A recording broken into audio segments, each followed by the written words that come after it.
Hello, everybody, and welcome to the latest edition of the Jobber Knocker podcast. As always, Nestlemania alongside for the ride is a man that finally acknowledges me as part of the bloodline, JC.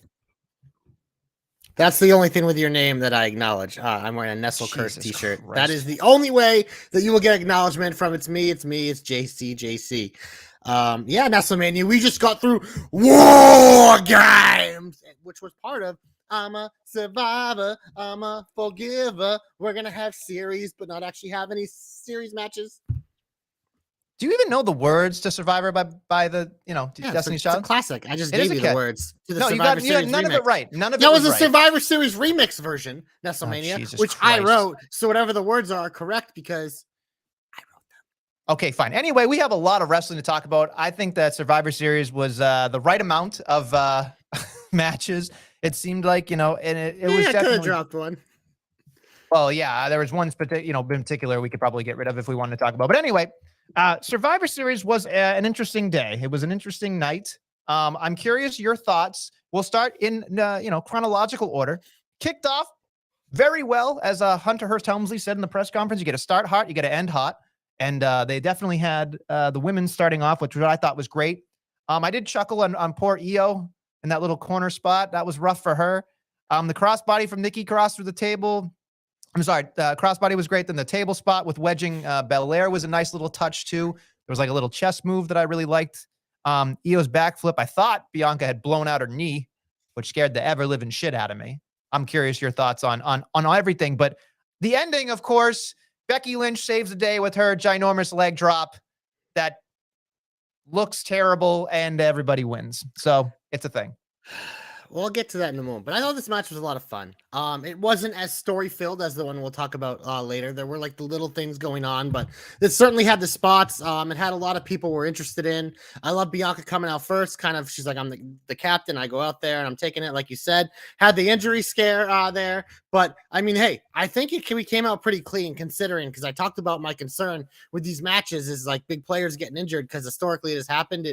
I'm sure there's some minor injuries here and there, but it appears we may have really escaped any major ones to key players, which is nice. But I thought this was a good mix of women. The pacing of these matches is always weird because of like the 5 minutes, and then the match doesn't count until then. So it's just like you're just kind of dealing damage. I get why they do it, and it is really entertaining, so it doesn't bother me, even though I'm probably never going to be a big proponent of like the rules of it, because they're just, I don't know. It's just weird, but I actually really like the ending. Obviously, Becky was the person announced to come back.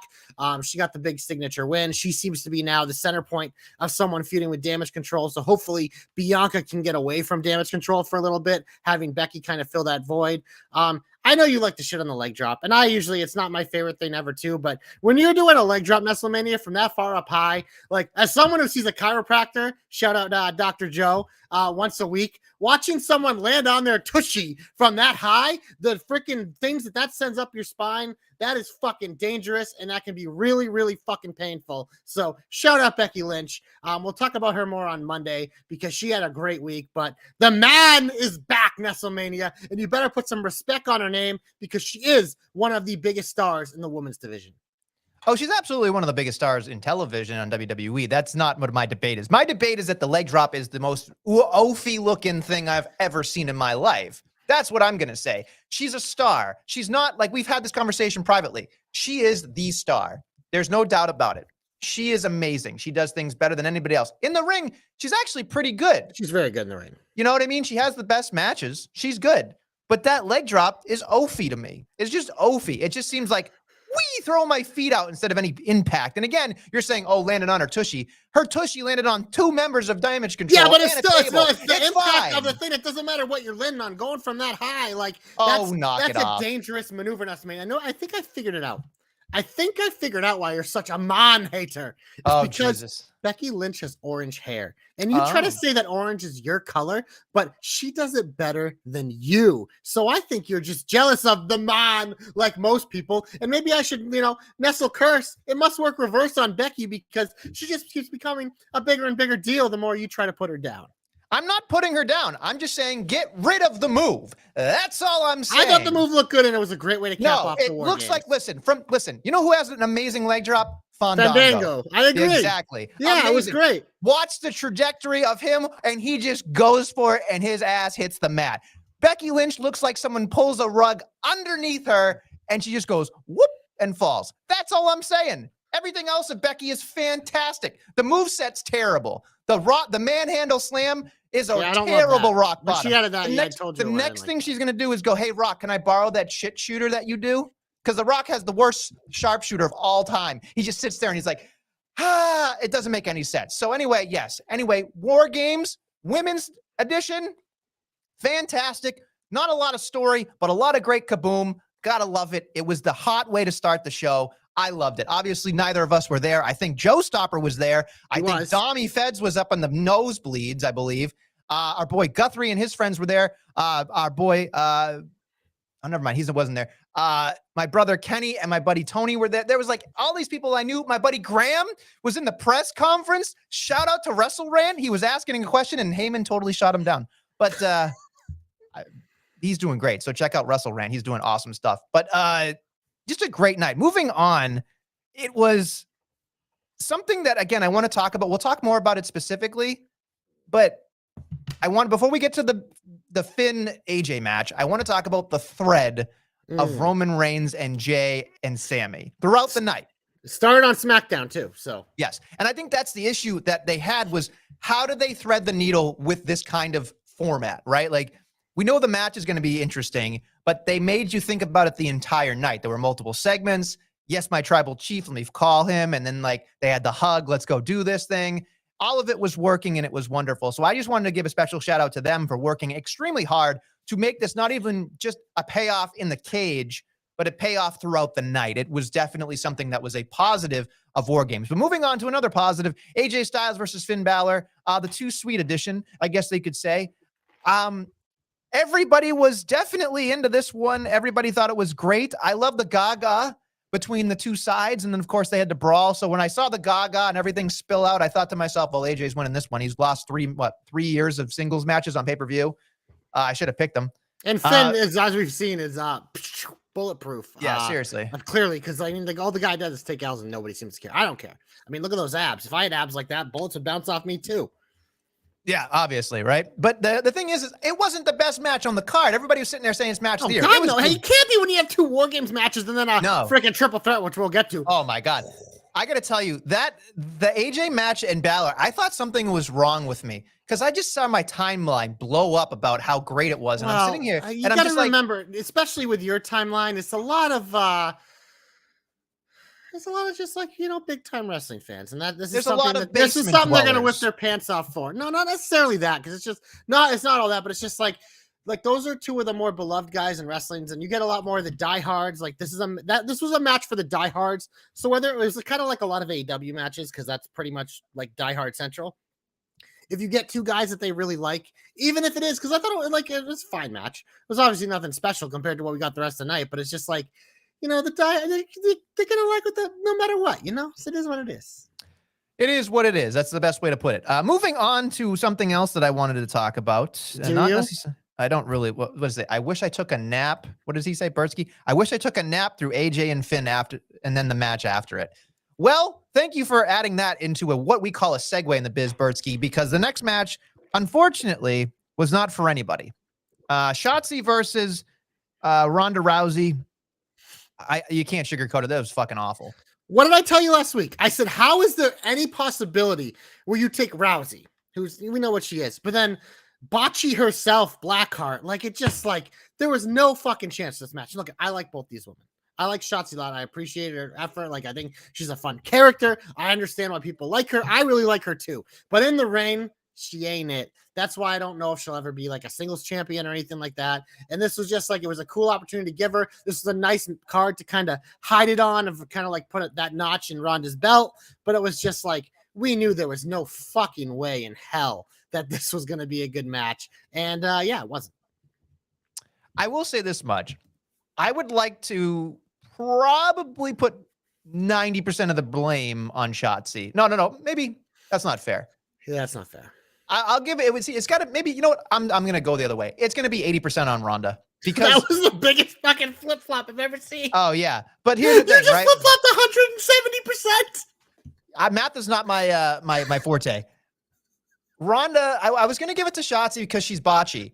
But then I thought about it more, and I've seen clips of Shotzi doing that DDT to the apron that other women can do. Well, yeah, women who know how to sell. Ronda doesn't know how to sell. Ronda Rousey is just like, it's like Ronda Rousey is the equivalent of playing with a cat.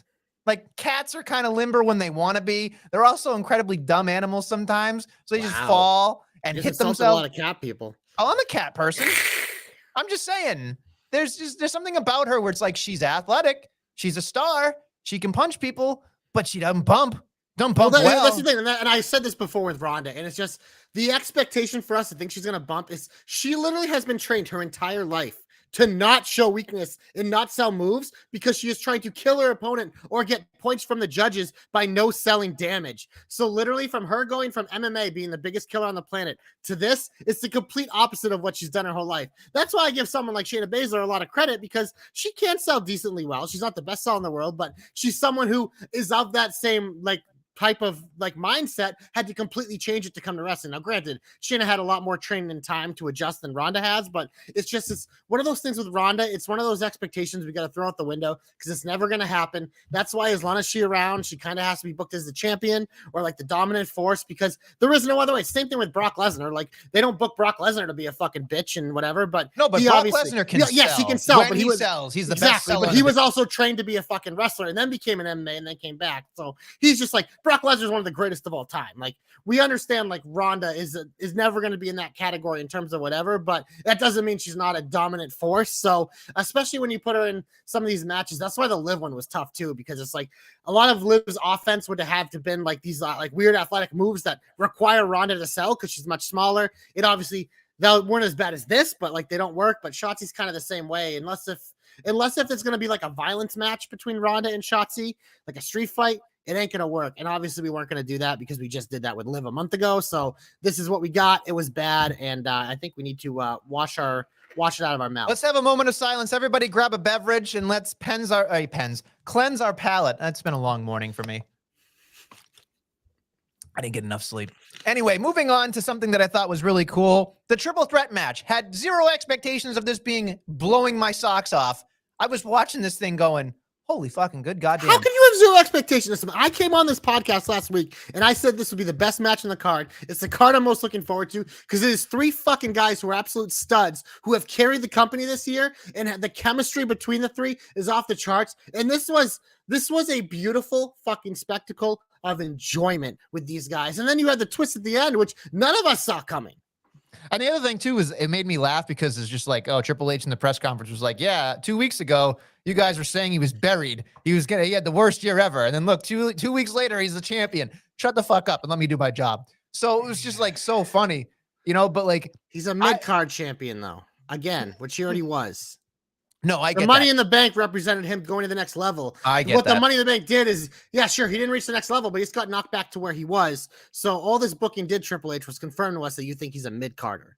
And he's not mid. So you know what? It's one of those things. I understand this thing, and we said it a couple weeks ago. Yeah, he got his stuff back, and I obviously didn't even think he'd do this. So this is at least something for him. But it's don't go fucking victory lap in this one, Triple H, because no, you still fucked up. You still cost this kid a chance at the top. You had him cash in and lose against a mid card title. I don't care if he won the mid card title 2 weeks later. He already had a mid card title. You've already told us he's an elite mid carder. We thought he was ready for the next level. You told us he ain't it. So until I see otherwise. No victory lap for you, buddy. Wow. I'm serious. And I praise Triple H majority of the time because I agree with a lot of things he did, but this one, no. And that little thing, when he said that, I freaking laughed. I'm you're a fucking moron. You're going to have all these little nerds fooled, but you ain't got me fooled, buddy. I'm on to you. Espresso. That's what you are right now. Full of espresso shot. The Not adrenaline. Adrenaline. Cold brew in my soul. Something's got to go. In about oh no, what is it? Somebody on Twitter was something Cody Rhodes. Yeah. But anyway, it was to me, I said this to my buddy Atlee Green, shout out to Wrestling Logic. What a great guy that guy is.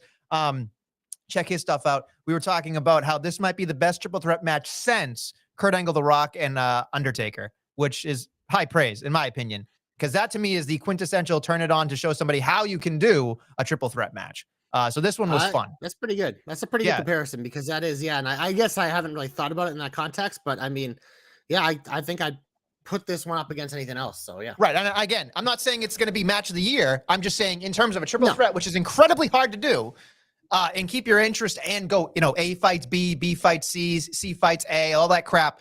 It's hard to from a standpoint of structuring a match. It is very difficult. So when I watched this, I went, wow, they did a fantastic job. And honestly, they blew everybody out of the water on this card. I thought they did a great job.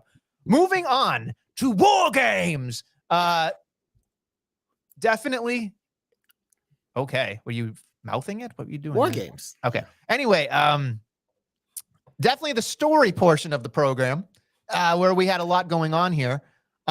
We didn't know what was going to happen with Sammy. We didn't know what was going to happen with KO. We didn't know what happened with Jay. We didn't know what was going to happen with Roman. I liked Roman having the seat. Obviously, then he at last second changed out for Jimmy for Sammy in the cage. Nice storyline, forcing them to work together. Sammy saving Jay a number of times. Then, of course, the low blow, and then handing off KO to Jay to win. They all hug it out, sacrificed him. And then, of course, Jay with the fucking hug and getting all excited and doing that stuff. He can finally stop not being, stonewalled. He can finally be a little more Usyk, baby. That's what this was all about, baby. Yeah. This match was drenched in storytelling. It was such a delicious, chewy, mouth-watering delight of a meal. It gave us everything. The hug was the dessert. No cherry on top. Fuck cherries. No one likes cherries. I know you do. We're not getting into it right now. We've already had this discussion. Go to past podcasts, but it's just the actual dessert with the hug. But this was such a beautifully put together match. It was a well executed match. You knew it was going to have the fun spots with all these guys involved, but just like if Sami Zayn wins like Actor of the Year, Jey Uso wins Best Supporting Actor, Roman Reigns wins fucking Overlord of the Year, whatever the fuck you want to call him. This was a masterpiece. This was an absolute masterpiece of storytelling. This is why WWE as always proves itself to be such elite when it takes when they really, really put stuff into something story-wise that there's nobody who can come close. This is just a beautiful thing. We're now at the pinnacle of Sami Zayn within and part of the bloodline. Now we await the journey of how does this go wrong? Because we know eventually it will, but we have reached the perfect harmony of Sami Uso being right there with Roman and the Usos and Solo. So this was a beautififly done match. And Bertsky adds, cherry stink. So he doesn't like anything, but I'll take the W there. Well, I don't know if having Bertsky on your side is a good thing or a bad thing. So, well, Nestlemania, I'll say this: you guys, he might make you look not picky. That's how picky. Whoa! And you're fucking a picky motherfucker. Wow, yeah, Bertsky, we gotta go out to eat sometime. You gotta go get chicken fingers and fucking toast. Oh, you had it and then you dropped it. That's okay. That's all right. Your insult was boing flip. It's fine. Whatever. Yeah, anyway, moving on. Boing flip my fist off your face. Boing. All right, anyway, so here's the other thing that nobody really seems to talk about specifically. The ending of the match, everybody throws up them ones, right? And then, of course, Roman's doing this disgusted look. I don't know if he's looking at Solo. I don't know if he's looking at Sammy or Jay, or he's upset that his pants are black and not red. You can find out why on the internet. But it's an interesting little dichotomy there, because now it's like people are like, it's not Solo because he's the enforcer. Here's what I'm thinking. I'm going to blow one of my hopes here on this. Now that everything's in harmony with the bloodline, the wheels are going to come off. That's what I think. I think the infighting is what kept them hungry, kept them keep their edge. And now that Sammy and Jay and Jimmy are all happy together, they're going to lose their edge. And things are just going to fall apart. They're just going to start losing all the time. That's what I think is going to end up happening here. It's going to be interesting. Yeah, no, I think, and we definitely know with the Royal Rumble and Elimination Chamber in Canada and then WrestleMania coming up, those are three big pay-per-views that are going to heavily involve the bloodline, because we expect Roman to be at all three of them, probably defending his title at all three of them. But also then you have the Rumble wild card, which, it's going to be interesting how they do Sammy for the Rumble, because if they put him in the Rumble, he's going to come out early and get out early. Because if he sniffs the end of that, I don't care if you have the fucking biggest stars in the world. It's going to be tough. The crowd's not going to know what to do if it comes down to Sammy and Cody. It just they're going to explode. Yeah, exactly. So it's you don't even want to give them that opportunity. Same thing with Seth. That's another one. Maybe the problem when you have and it's a good problem to have. It's a great problem to have. You have multiple people that you want to see dethrone Roman Reigns, but the issue you have is that Cody's been gone for what, 6-9 months? So it's like unthawing versus a guy who's red fucking hot. Well, it's and pretty like, simple. It's pretty simple. What you do is you do Roman and Seth at the Rumble. Roman wins. You have Cody win the Rumble. Sammy gets out early. Maybe someone costs him. You do Sammy and Roman at the Canada pay-per-view. That way he's not in the Elimination Chamber either for whatever that would decide. But it's either KO or Sammy has to face Roman probably at the pay-per-view. And it feels like KO's closer to facing Roman now than maybe Sammy is. So maybe he's the Rumble match. I don't know. And then at WrestleMania, you can do Cody Roman because by then, like, the Sammy stuff will be over with. Unless if he's feuding with the Usos or whatever, but it's just like it is. It's going to be interesting to see how they book it. That's how I would do it. We'll see how they do it. You can call that predictable if you want or whatever, but that's just the way I would do it. But I'm curious. It is going to be real interesting because like they have an opportunity for a lot of special things. They could go a bunch of different directions for Roman at Mania, and the one I want the least is The Rock. But Cody or Sammy, like 1 and 2, though. Yeah. 100% because like casuals they might not even know who right. The Rock is the fun guy that fought Knoxville last year. Yeah, but that's what as someone who watches every week, I don't want that at all. Do that next year when Roman doesn't have the title anymore and have it be a fucking legacy match. But it's in LA. That's what it comes down to. It's Hollywood, baby. Miz Rock. No, Miz isn't even on that level. Anyway, scale to 1 to 10. How do you feel about War Games? I thought it was fun. I'd give it a 7.5. Okay, I was thinking 7.5 as well. It was enjoyable. It was fun. The one, and we've talked about this privately in the Jobber Knocker thread, but I think it bears repeating for everybody else. The one thing I would take from a production standpoint, because we work in production, we work in all these things. Then the 3 minutes or whatever it was. I think it's 5, isn't it? No, I think it was 5 to start, and then every one after that was 3 minutes. 5 minutes was fine. It's the 3 minutes is tough. And 5-on-5 is tough for me because originally War Games was 4-on-4. It seems because I did the math. It's 25 minutes before. I was going to say the 5-on-5 is fine if they come out quicker, right? Because once they're all in there, I think it's fun. But it's just like it's because it's one of those. It's kind of like with Money in the Bank too. You have a lot of guys like taking breathers, so you can only have like one set of action at a time. So it's like understandable why they pace the match like that because they want everyone to have an opportunity to shine, but. I don't know. It's just one of those things. But like, yeah, you look at the women's match. I could have done without Mia Yim in there, and I'm sure you could have taken out someone on the other side. Nikki Cross, probably. Yeah, but those two would be probably the two for me too. That's what I would do. But anyway, that's it. But a good War Games, good Survivor Series. I look forward to see what happens going forward. Maybe they'll do more press conferences. I really enjoy. We talked about why AEW does great on the press conferences, but WWE does them better. They're different. They're different. Byron Saxton is a police cop. You know what I mean? Like they're different. They're different, and I like that because WWE for a little while, even before AEW did them, was doing them, and they just stopped for some reason. It was like back in the days when they had Talking Smack too, like they did a lot more of that stuff, and it kind of just disappeared for a while. And then AEW kind of took it and made it good. And now that Triple H is more in charge, it seems all that has come back. But I think all that stuff is good. Like just all the extra content and chance for people to flesh out their characters on TV. We all win, man. Right. Anyway, moving on, we'll get into the regular part of the show. Let's get shine worthy. We got to put Bob in the shine because Bob. Yeah, I was gonna say, kick it out the shine. Always in the shine, much like Mandy Rose. Fucking Big Bob out there with Becky Lynch. Nestlemania. It's one of those things with Becky Lynch for a while, like during her heel run. Every time she had a promo segment, I fucking hated it, and I fast forwarded and turned it off because it was unbearable. But there's something about the man with the people that is just good fucking TV. And she went out there and she found a jolly good fellow that I really enjoyed. Bob was great. Bob was respectful. Bob was fun, and he paid off Becky perfectly. That other guy, I thought I was a little. He was getting a little weird. I forgot his name, but dude, Bob was the man. Bob deserves to be in the shine. That was probably my favorite segment of the week too. So it was a lot of fun. It was something different. It was nice to see the man character back. That's why I said Becky had such a heater week because she obviously got the big finale at War Games. They let her pick it up right off on Raw, and it just felt fresh because it's like. Damage Control and Bianca, I was just like, please find a way to make this like not be a thing anymore. Let Bianca move on. Let Damage Control move on. And Becky was just what the doctor ordered, baby. So give me the Beck's #1 shine this week. Wow. So look, I appreciate it. It was the first hour was commercial free. That felt different, felt cool. They obviously had to work a little bit harder in terms of what was going on in Raw. The one thing I will say that it bothered me because it basically solidifies what we've been saying on this program about Damage Control. Becky Lynch took it to 3 people. Yeah. Back there in the brawl. And all I could think about was, maybe he has a bum knee.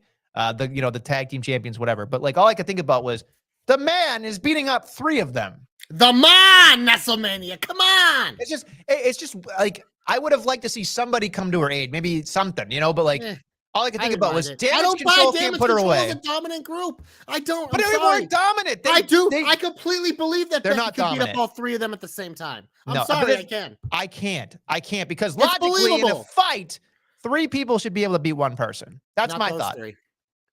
Doesn't matter. A person versus 3 people should not be able to win. That's it. 3. I believe in the man. I guess I believe in the man more than you do. She's not a superhero. You know what I mean? Like she pretty much is. The man. The big time Bex was a fake superhero. The man is an actual superhero. Well, either way, it's nice to see that she's a babyface again. I guess we'll see where it goes. Hopefully, she doesn't win a championship. I look forward to you shitting on her next week. Same time, appreciate same you giving channel. all the big time Bex, the man fans a week. The man fans to enjoy her comeback before you start shitting all over her. Anywho, let's move on. What else? It's shine worthy. Let's go. What else? Bloodline segment with KO.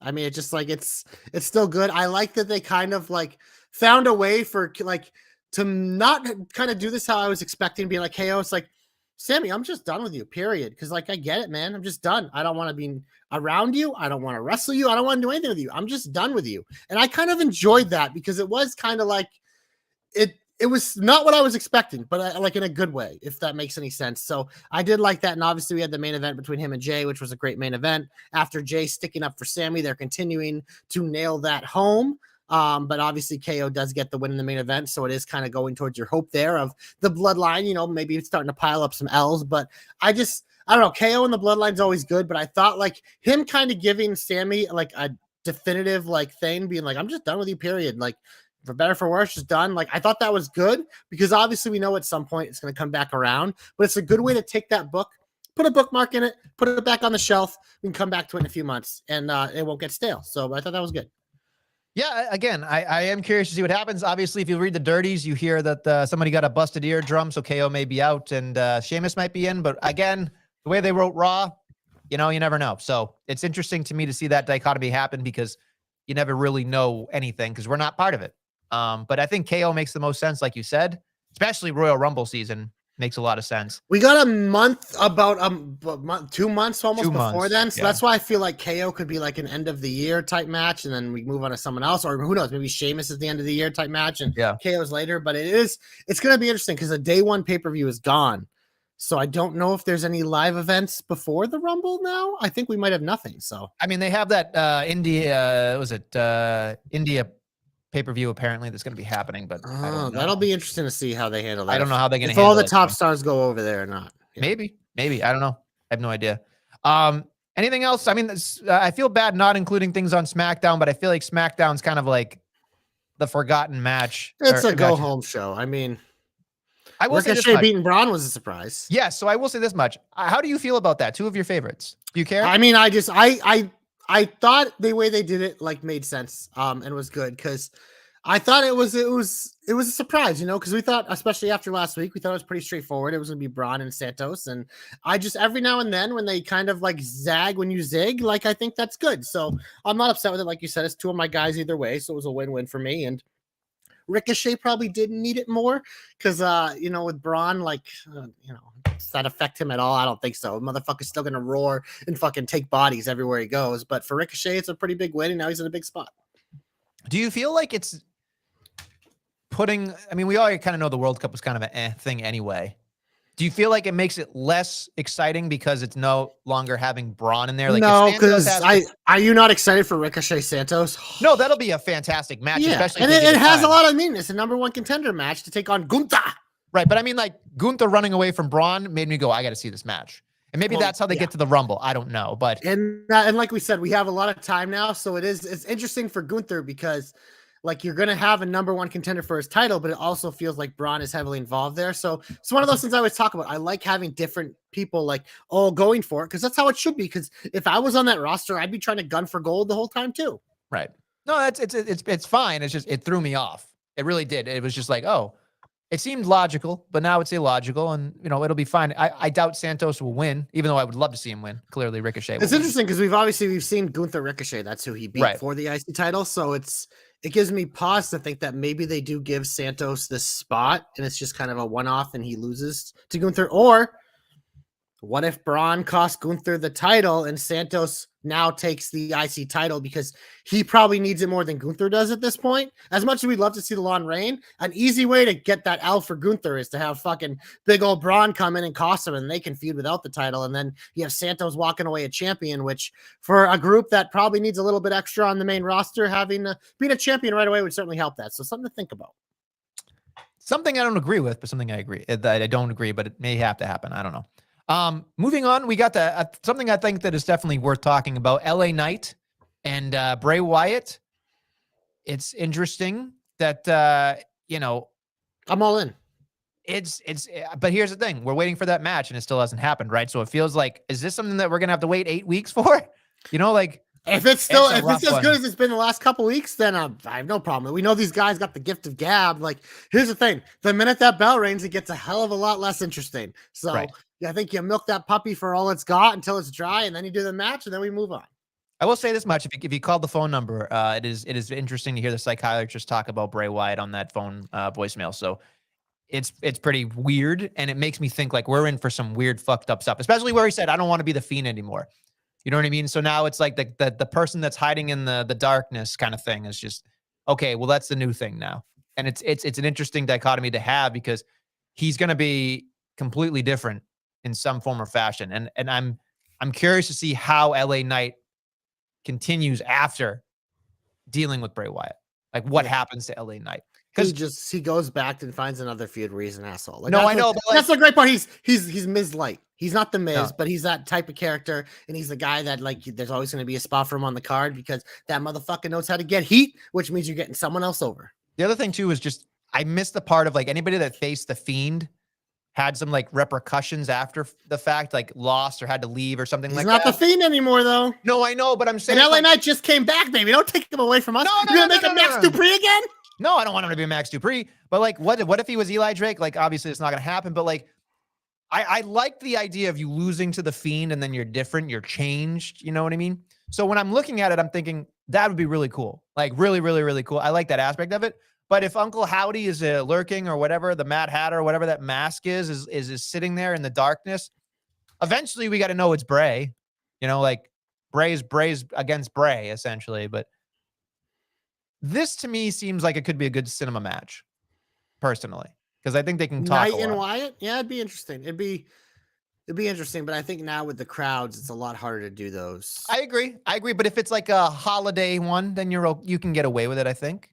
Not like Santa Claus. I mean, like during the time of. You want season. LA Knight to break down Bray's gingerbread house door and hit him with some candy canes? Not what I'm saying, but I'd still watch it. So it's whatever. Maybe get a punch under the mistletoe. Ho ho, yeah.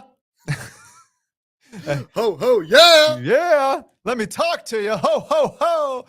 I think it'd be great, personally. Oh, whatever. Fuck it. I'm going all in on it. It's fine. Let's do it. Anything else you've got in the old shine, or we can get you going to Heat? What would you think is your favorite match of the week and not on pay-per-view? Not on pay-per-view. I personally, you know what? I'm going to say this, and everybody's going to probably yell at me.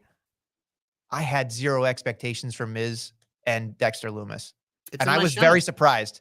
Very surprised. That's what I was going for. I would say, and again, obviously, because I've worked in certain parts of wrestling, and you hear like the background of why you do certain matches and stuff like that.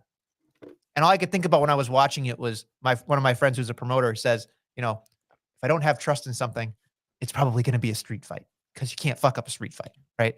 And when I heard Anywhere Goes, I went, oh, okay, there's a pad there. But then I was like, I forget that Samuel from Impact is Dexter Lumis in my head. Like, I know he can wrestle, but he hasn't wrestled.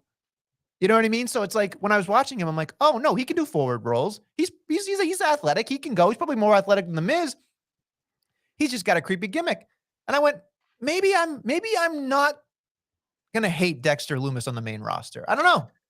I will say that this was definitely a spot for him to succeed because The Miz, obviously, we know. Like, he may not be like the Dolph Ziggler type elevator between the ropes, but he's a different kind of elevator between the ropes just because that mental aspect and the chicken shit that he pulls, like, it just, especially with a character like Dexter, like, that really amplifies what he does best. And like you said, Dexter brought it too, which made it. And I thought this was a lot of fun. I loved it after the match with him handing out the money in the crowd. Then Miz takes it away, and then the Gargano comes out and they give it back. Like, I thought that was a fun thing. It was a good way to take a character that probably is just going to hover in the lower-ish mid-card probably his whole career, but I think that's perfectly fine because I think there are spots where he's going to be valuable, and I think this was a good way to kind of debut him like in between the ring, show that he's legitimate, like kind of get the crowd behind him. That's why he's been working with The Miz. So I thought this was it was something that I was curious if you felt the same way, because it blew me out of the water in terms of expectation. Like I said, we were kind of iffy about the whole thing, and the execution was perfect. I did really appreciate him giving the money to the kids. I appreciate one of the kids looking at it, making sure it was real. Like, that made me crack up. And then, of course, Johnny Spotlight stealing the spotlight, of course, coming out doing his thing, but putting the stamp of approval. You just couldn't help yourself. Couldn't help myself. Couldn't help yourself. But, you know, they did the thumbs up and the weird dad thing, and then they went off into the sunset. So it is what it is. But, you know, we're one member short of the way on Monday Night Raw. She's got her own thing going down NXT. She's an integral part of that whole dynamic. And I'm thinking to myself, time's winding down. When that Royal Rumble hits, she's coming. I think it's closer than you think, because when I get into my hope later, when I break down the what is it called? The Iron Survivor Eliminator Extra Most Extreme Elimination Challenge. The most extreme elimination challenge. Right, you are, Ken. Yeah. She's in the playing game, as we'll say. So I'll hit a little bit on Indy there, and we can talk about it, because I do think they're doing some interesting things with her character, which doesn't really mesh with the way either. So it'll be interesting with her. But I do love I don't know, it's something about impressive. Like, that's like how our theme song starts. It's so random, but it's like impressive. It like makes me pop a little. I don't know. Yeah, it just makes you smile, I guess. Yeah. Something that I don't necessarily would put in the heat, nor would I put in the shine. I am curious, because you know how I feel about this. I hate 8-person tags. But there was some intergender stuff going on, which made me excited. It made me take notice, stand up and go, well, fuck. Mia Yim slammed the shit out of Finn Balor. And then, you know, Rhea did Rhea things. And all I could think about was, I think it's time. I think it's slowly. It's been time, baby. No, but like, intergender matches, women are equal. They're just as kick ass. Like, let's do it. And all I could think about was, these were the right two women to try something with. And as much as it was a throwaway, because it's not going to end, no matter what anybody says, I was at least interested in that aspect of it. And of course, Dom's Thanksgiving. We can't not forget about Dom at Thanksgiving. Dom doing great work with the digital team there, with Ray putting on his mask to answer a door and then like blurring out the painting. Like, they went top shelf with that fucking whole thing. It was awesome. But I think the Judgment Day can do no wrong at this point. Yeah. So this 8-man tag, I think you picked a good spot for it, like right in the middle zone, because this is the way I put it. This was all shine until the commentary at the end of the match. Let's hit the heat. Get him off my TV. Get him off my TV. Get him off my TV. You know what? The commentary looked at me dead in the eye and said, after that match, which, you know, could have been the end of something, he said, "This is far from over." He's falling asleep. Like, it just like, where do we go from here? You just had the two leaders fight. Good guys won. Then we do the 8-man tag where it's everyone involved and they're all mucking it up with each other, whatever. But it's like, you know, it could be like this. You could be like, oh, well, there'll be one more. But it's just like, when we got to the 4-on-4, it felt like that might be the end for it. And now we move on, but far from over. That means we're going to be seeing the same matches we've been seeing. I got to hear the same fucking lame jokes from like fucking Tweedle Tall and Tweedle Short, fucking morons behind fucking AJ. Oh, I thought you were talking about. I got to see Mia and Rhea for that again. It's just like, I'm like, I don't know. I love everything Judgment Day. The OC honestly doesn't do much for me, if we're being honest. Like, I love AJ, but the other three I could take or leave, and them as a group I could, especially as baby faces, like woof. The Judgment Day I love, and everything Dom and Rhea do is great. Finn's amazing, and Priest can go in that ring, but it's just like the thought of this continuing and being far from over.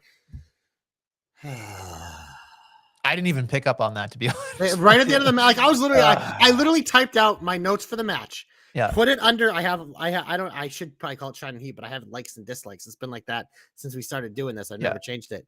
And I had it under likes. And then the minute they said that, I just literally did what I said. Select all, copy, paste, added the note. I just like, why? Why did you do rough. this to me? It's rough. And again, at least it wasn't in War Games because at least that would have been underwhelming, I think. Personally. Well, then that probably could have been a definitive end, but yeah. Yeah, maybe we're far from over. I didn't understand that, so thank you for pointing that out. It hurt my soul. It hurts all of us. Give me Edge and Beth versus Rhea and Dom in an intergender. Maybe that's WrestleMania. Now that's a Royal Rumble. I wouldn't. That's a Royal Rumble match. Hell yeah. Yeah. That's a Royal Rumble match because you keep Edge out of the Rumble, and that would be super fucking fun. You keep Rhea out of the Rumble too, because we're pretty certain it's going to be Bianca, Charlotte, and Ronda, Becky. So that means there's no room for Rhea. So this is a good way to keep Rhea out of the Rumble, so you don't get the crowd rebelling. And then at WrestleMania you can do the Ray versus Dom, but it's. Getting there is going to be exhausting. I get it. We got 2 months. All right. Time for things that don't really need any introduction, but I'm going to do some quick heats real quick. Hit row, chopper alert. Yikes. I can't believe how far we've fallen with that. Viking Raiders made them a fucking dinner plate. They were done. Do we agree that Hit Row needs to be heels, though? Yes, we do. Yes. That's why you job them out, so now they can turn. Let's move on. Absolutely. Moving on to other things. Nothing on SmackDown because we already talked about that. Leaving on Raw. It's difficult here. The Usos interrupting a Riddle and Elias match, and then all of a sudden, out of nowhere, they get a tag team match this coming week on Monday. All I could think about was, what the fuck? What the flying fuck? Like, I don't get this. Like, they haven't won anything. They haven't done anything. Well, they won a match, Nestlemania. They won one match. Yeah, one match. Oh, you look good. Like, last week, they surprised me. Fine. Get a couple of dubs and then come talk to me. But don't sit there and be like, you farted next to the champions and you get a championship title shot. Give me a fucking break. If I were the Usos, I would have said, you only the ones. Now go get a twos and then talk to us, you motherfuckers. You've got one victory. One fucking victory. Again, the tag team division is in shambles, in my opinion. No, it's not. It's not. It really isn't. They need to get the belts off of them. Then there's a million good tag teams. It's just they're all stuck because the Usos are hoarding. Yeah. Welcome to the edition of Hoarders. Yeah. Bloodline edition. Bloodline edition. Yeah. We hoard all the Solo gave his back. Yeah, Solo's gave his back because, what are you going to do with it? But whatever. Fuck it. Anything else that I would say is not great? Okay, so Bray Wyatt's logo pops up behind Alexa Bliss. Alexa Bliss zones out. I'm interested in that portion of it, but I'm thinking, is it Bray Wyatt and Alexa? Is it Bray Wyatt infecting Alexa so that Alexa can then turn on Belair? That's interesting enough for me. I don't know if I want it. Belair, Alexa was distracted / kept staring at the title. Kept staring at the title. So I do feel like a Belair Alexa match makes sense. They obviously teased it even before they were kind of together because obviously Asuka's just happy to be there at this point. So Belair Alexa is the point that I think sets it up. But I think it's all intertwined. I think you're onto something because I think once Alexa takes that L, that's when we see her get deeper into the Bray web and we figure out what's actually going on there. Right. Something else that really upset me, Dakota Kai and Candice starting picture in picture. That fucking pissed me off so bad. It got like a half hour though. No, I know, but it was just so bizarre because I was like, this is a very crucial point. She came back, she got jumped. It was like, that's where you need to see. You need to see, like, they didn't do a good enough job in that portion of like the production of it. And I really fucking. When you do an hour commercial free, you gotta jam all that shit in somehow.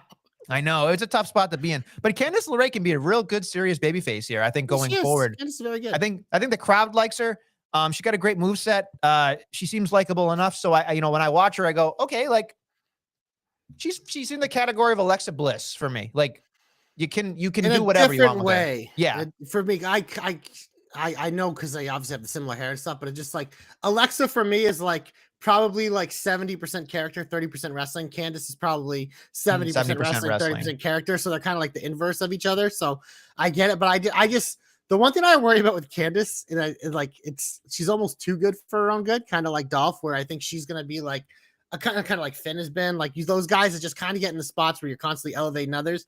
I think she probably might get her chance at some point under Triple H, but it'll probably have to be there in the off-season time, but we'll see. But either way, it's just having her around is just good because she just has good matches, man. So she does. She has really good stuff, and I think she can help a lot of different people. So, and she's been around forever. So, you know, it's nice to see that as well. I'm not going to go down and drag everything else. I think we should get hopeful. Would you like to get hopeful? Glorious, you're my only hope. I teased it. Nestlemania NXT. They're doing the Iron Survivor ladder dominator super duper whatever challenge where they take 5 people and they do a bunch of shit and someone wins, and that's the number 1 contender for the main title. We have 5 men and 5 women. On NXT we had all these little fucking weird ass round tables with a bunch of olds talking about the yuns, about who's good and who's not good, and Road Dogg likes Von Wagner and Zoe Stark. That tells you all you need to know. But you know what? We're going to get here. So my hope is going to involve picking the winners of these matches, and I'm going to work us through it. We'll start with the men because that's what I've written first. We have the already qualified. We have Mello Don't Miss. We have JD McDonough, Grayson Waller, Joe Gacy. Those are 4 JC guys right there. It's like I'm booking this fucking match. But then we look at the play-in game, and it's Von Wagner, Axiom, and Andre Chase. Not JC guys. It's weird, Nestlemania, but I like Von Wagner by far the best of those 3. But when I'm looking at the males match, it's 4 heels. So it kind of has to be Axiom or Chase winning this. I think it's going to be Axiom because he can do the super duper flippy dippies. But I know you made a good compelling argument for Chase off the air. We can maybe talk about later. But that gets me to the match. And I'm looking at this and I'm like, I really feel like Braun Mello's like the WrestleMania level match. But I think they might give it away here, because we've seen Gacy and Braun, and even though Gacy has like a little more elevated now, it doesn't make sense. We've seen Braun JD a million times, which I'd take it again. It doesn't feel like this is the time for Waller, even though this would be a really cool fucking spot to have him win. So I just think like this is Mello's time. Like they've kind of broke him down by losing to the West Lee and losing his title. Like this is a chance for him. And now we either decide, like, because Rumble's coming up, winner has a title, loser main roster bound immediately. And you can make a case for either one. So I'm going to go with Mello, and that's my hope because I think it would be really cool. But we're looking at the women's now, the automatic qualifiers: Zoe Stark, Cora Jade, Roxanne Perez, and Kiana James. The surprise auto one, but it's probably because she beat, I think, Fallon Henley earlier in the night. But that was Fallon Henley should be in this fucking thing. That's my thought. We'll get to Fallon Henley because Nestlemania, she is in the play-in game with Indy Hartwell, who's impressive, and Wendy Chu. And I'm looking at that, and it's just like, I think Indy's character, like they're clearly teasing like this heel thing with her, like her getting mad at Roxanne for not talking. Like it's interesting because Indy's such a beloved character, and them breaking her down. It does feel like that Fallon Henley's probably going to get in this match because Wendy Chu seems kind of all over the place right now and calling Cunty Cora on Twitter, which I think is fucking hilarious. Yeah. Done that 2 weeks in a row, Nestlemania. So good for Wendy Chu, but I think Fallon Henley will come out of there. And I mean, this feels like an interesting spot because we're like, who's going to take on Mandy? Well, she hasn't taken on Kiana James yet, but we don't fucking want that match.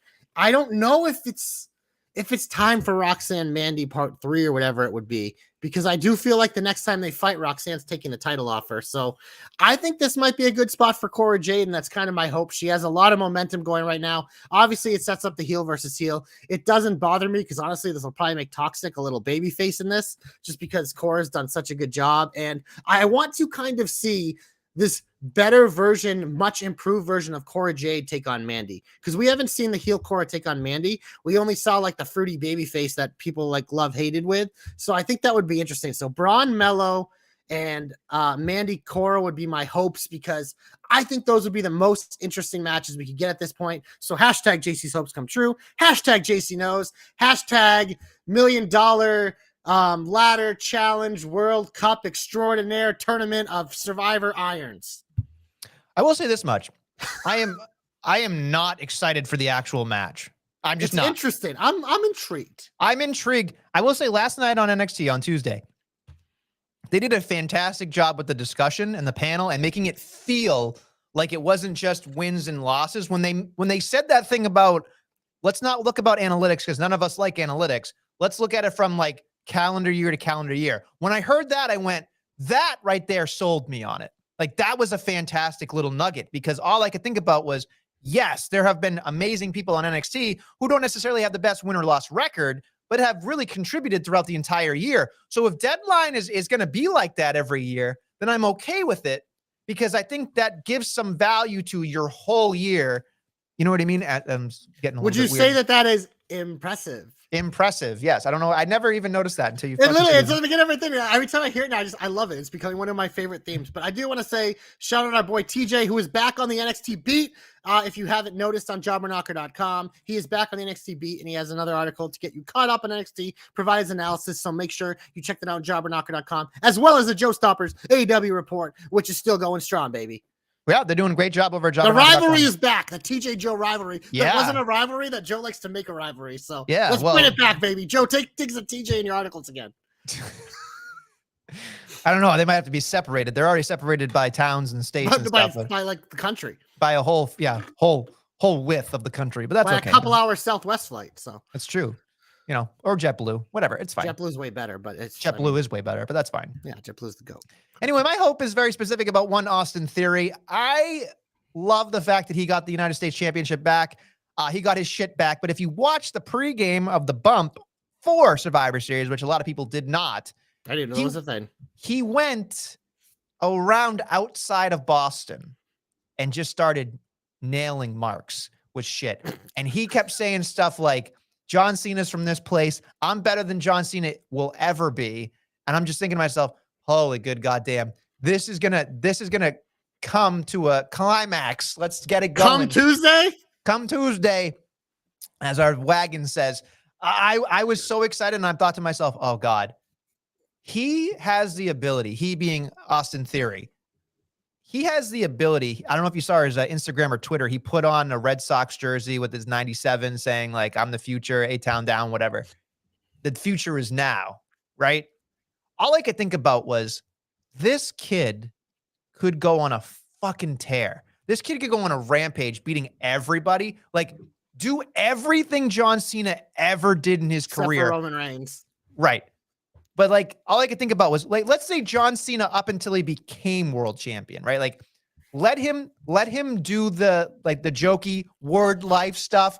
Let him be a rapper, do an I mean, this doesn't really make sense, I guess, in terms of chronological, but have him do the United States Open Challenge, do all these things, have him go onto a movie set, have him be, when they do the promotional shit where they're sitting in a dark room in a hotel and they're like, oh, my movie's coming up, and some schmo asks a question and sits across from somebody, have him interrupt that and sit across the table for, John Cena or something. Like, this is where this kid needs to go. This kid needs to keep racking up W's. This kid needs to go full John Cena until WrestleMania to prove that he's better than John Cena, and just keep poking the bear until you hear and he comes out. You know what I mean? And that's where we're headed, because I hope so. I think you've nailed it so many times. There's such a comparison between the two in general. They had that one-off with the Cena anniversary thing on Raw.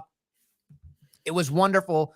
But all I could think about was, this guy needs to double down. This guy needs to just find anything and everything Cena's ever done and just pluck it apart. Because I think having Theory do that with Cena not there will be so much beneficial to his character, to his development, to getting even more boost. Because we've already booed him as the McMahon handpicked, pansy ass motherfucker. But Pat McAfee's opponent, like now he's the now, right? That's what they call him. He's the now. And if he goes up and says, your time is up, my time is now. You want him to be the forever? The forever. Yeah. Yeah. What a terrible name that would be. But the then, now, forever? The then, now, forever together.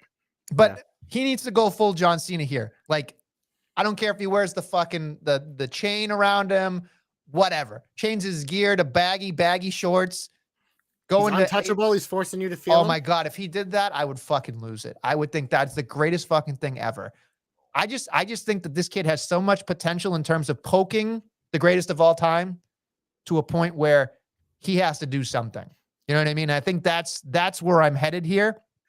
But I want to see a commitment. I want to see Austin Theory drop Cena references from now until Cena comes back.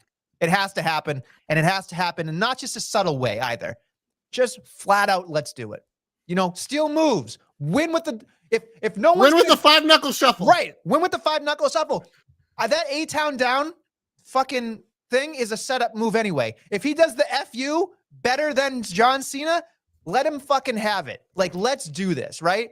I think having him steal John Cena's moves going forward, having him do the 5-knuckle shuffle, and The calling 5 it moves of something- doom. The 5 move. Have him do the fucking spin around thing. Have him do the you can't see me. Do everything. Shoulder tackles. Have him cut a fucking promo. Go, ladies and gentlemen, tonight I'm gonna have a one-on-one discussion with John Cena. Then backstage is just him interviewing Invisible Air. Stuff like that. Go cheeky. Go full fucking heel. Be like, John, how are you doing? Yeah, I expected that much. Shit like that. Just let's fucking go. Let's fucking do this because I'm so amped up that he fucking won by accident at Survivor Series that I just think like this kid is gonna go ass over tea kettle at WrestleMania for John Cena.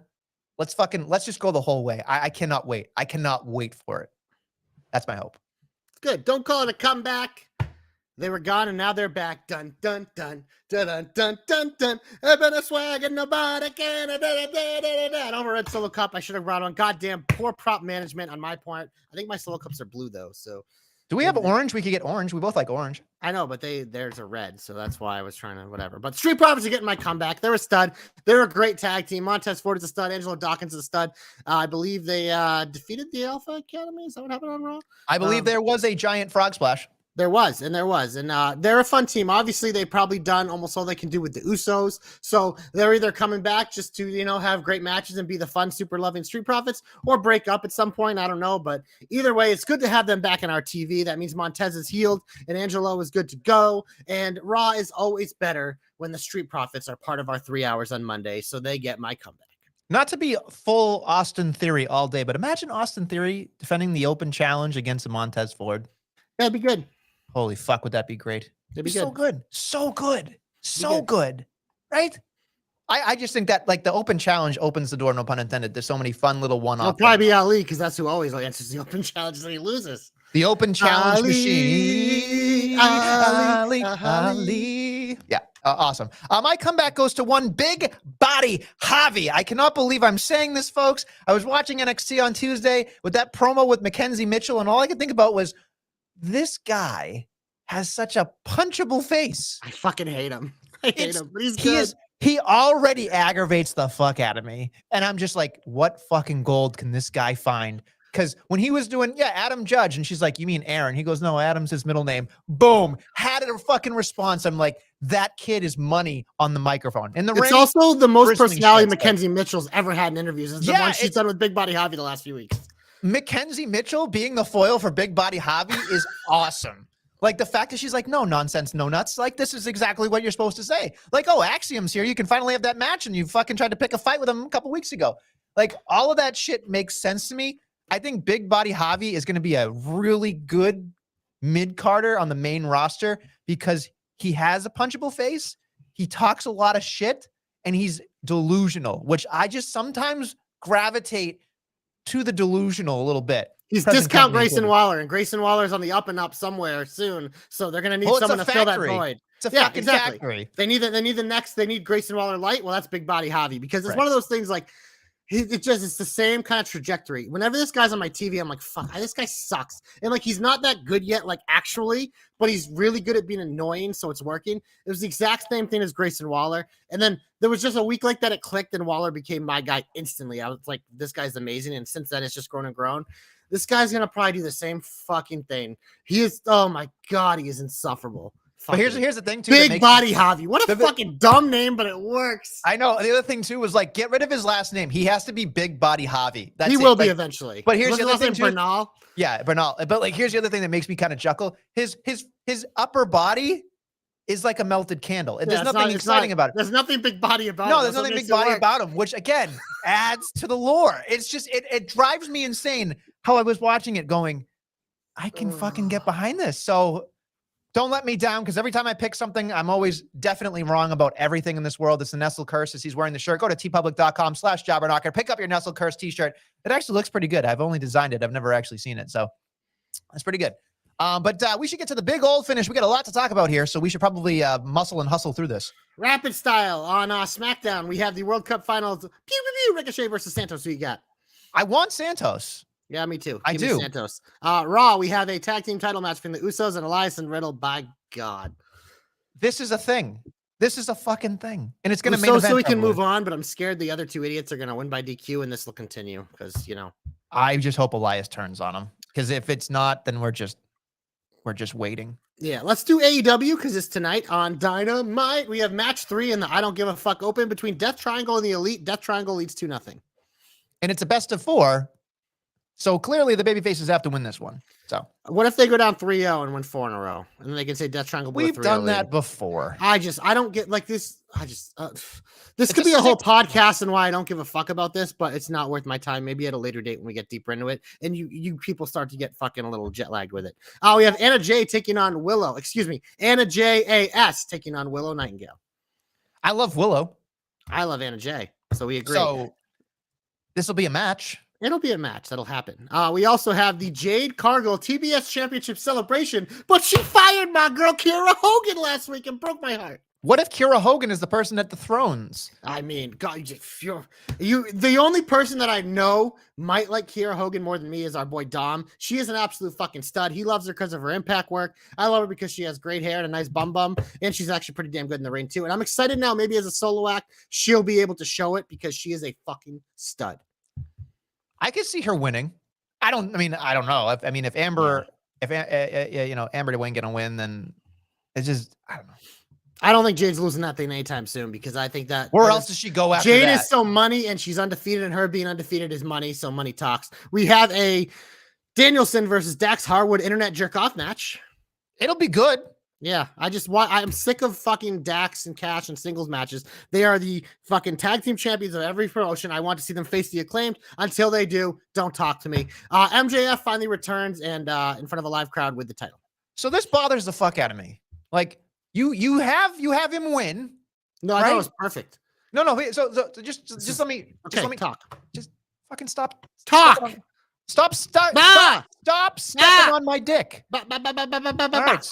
So anyway, so he wins. He has his amazing victory. He fucking cuts a promo in the press conference saying like Wednesdays are now, destination television. And he doesn't fucking show up. And then he goes like, you cooled him off. You cooled him off because now are you an idiot? No, I'm not an idiot. I'm saying I care a little bit less now that he wasted a week. Yes, he was on a movie set. That's fine. I have a question for you. Yeah. Is he a babyface or a heel? He's a heel. Thank you. What is the heel thing to do? Not fucking show up for work right after when you win the title to fucking piss everyone off. Because here's the thing. He shows up on Wednesday. He gets the fucking biggest celebration ever and treated like, oh my God, he's the greatest. Instead, they let Regal go out there, take all the heat. So then when MJF comes back, like, people are probably still going to cheer because fucking he's the man. But it's also like now they've taken, and look at you. You're upset. You're mad. You thought it was the wrong thing to do. Well, he's a fucking asshole heel. It was the right thing to do. It was fucking done perfectly. It worked out perfectly that he had it. Hell, he should fucking skip this week too and just do a satellite message and keep doing it every week just to fucking piss you off. Be great. Are you excited for his yes inevitable match against Ricky Starks? Yeah, that's gonna be fucking awesome. The lead up to that, I mean, man, if that could be really fun. It's a shame that that's happening in a few weeks and we don't have longer to fucking go off between the two. But I think, like I said, I think it's kind of like a teaser. It's to kind of knock Ricky down and, let him do his things until he can work his way back up. But I'm excited for that. Okay. How could you not be? Sorry. I just love when he does that. His pose is great. Anything else you got on AW? Happy birthday, Captain Charisma. Today is Christian's birthday, as long as our boy, another Captain Charisma, Matt Safali, sharing a birthday. 2 legends in one day. But Christian Cage, the old man gets older, and Jungle Boy's probably not happy today because he probably has to work on his enemy's birthday. So there's got to be a line in there about Captain Charisma and Matt Safali having similar dress taste, but I can't think of it right now. They both probably wear red pants, which, by the way, I am also wearing red pants. I don't have red pants, but I have red shorts that are one of my favorite pairs of shorts. Yeah, I'm just happy you're wearing a shirt today. Sometimes you've done it half top, reverse Winnie the Pooh. That's only when I'm drinking pina coladas in 100-degree heat. So still, you know what? That should be moment of the year in the Knocker Awards. Just FYI, you in the fucking pool.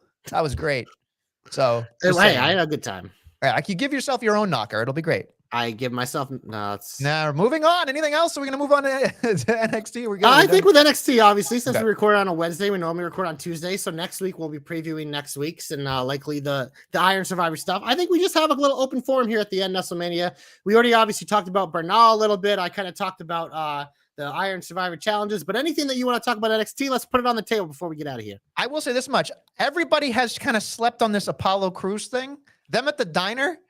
I was sitting there going, I don't think Apollo Crews is going to win, but they're making me think he is, which again is crafty, right? Because if Apollo Crews wins, then anybody in the Iron Survivor Challenge can win, right? So I think it's a nice dichotomy, a little bit of an influx of what we could do here. Because I think they keep saying Braun is being held down by the pressure of being champion. They keep doing that. And then like clairvoyant journal man, writing his fucking thoughts down is eventually going to have a vision of him winning, which I just feel like there's going to be a big clusterfuck at the end of deadline. You also kind of triggered something in my memory. When Apollo first showed up, he kind of had a moment with Mello when it was like, see you later. So if Mello won the Survivor Iron Super Trials of Surviving, it could work either way. The Hunger Games would have been easier to say. The Hunger Games, yeah. I guess we'll just fucking him call and it the Hunger Apollo, Games. that would be a money match in the new year as well. So no, it definitely is. I will say that the diner segment was better than the fishing segment with Braun the week before, which that one did not get rave reviews in the JC household. Fishing is a relaxing sport. So much. Hey, our boy Safali, it's his birthday today. He loves fishing. I like fishing too, but I went seeing my unbeatable champion just talk about how fishing is the reason why he's good at wrestling. Just didn't really a Steiner.